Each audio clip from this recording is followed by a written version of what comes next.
migration, la refonte d'un site, c'est souvent le projet de l'année. Voici 5 aspects SEO à anticiper pour une migration de site réussie. L'analyse sémantique permet d'identifier les thématiques et les mots-clés importants pour votre business.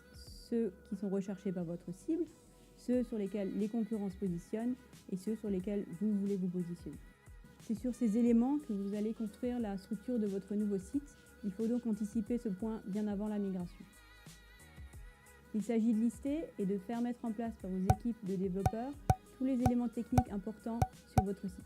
Je vous conseille de lister précisément tous ces éléments, les bénéfices attendus, les risques encourus s'ils ne sont pas mis en place, et bien sûr de vérifier la bonne implémentation de vos recommandations au fur et à mesure de l'avancement du projet. Quand on crée un nouveau site, on construit des maquettes et des wireframes. L'idée est de faire le lien entre votre to-do list technique et les wireframes. C'est-à-dire que pour chaque maquette, vous devez spécifier les éléments techniques et éditoriaux qui pourraient impacter le référencement. Les contenus sont un des piliers fondamentaux du SEO et la migration est le moment idéal pour les travailler ou les développer. Appliquez bien toutes vos best practices au texte et n'oubliez pas les images.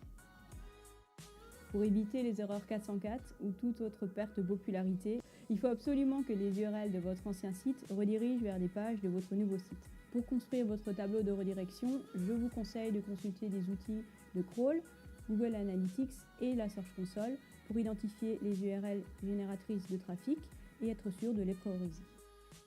Ça y est, votre site en pré-prod est prêt à être lancé, il n'y a plus qu'à appuyer sur le bouton. Mais juste avant de faire ça, il faut bien penser à retirer toutes les balises MetaRobot ou tout autre élément qui bloquait l'indexation du site de pré-prod. Vous venez de changer une grande partie de vos URL, donc pensez bien à appliquer ces changements sur les campagnes paid et à transmettre l'info à tous vos partenaires médias, blogueurs, influenceurs, etc. Vous l'aurez compris, le mot-clé ici c'est anticipation. Mais il faut aussi avoir conscience que la migration implique de nombreuses parties prenantes business et qu'il faut toutes les intégrer pour que ça fonctionne.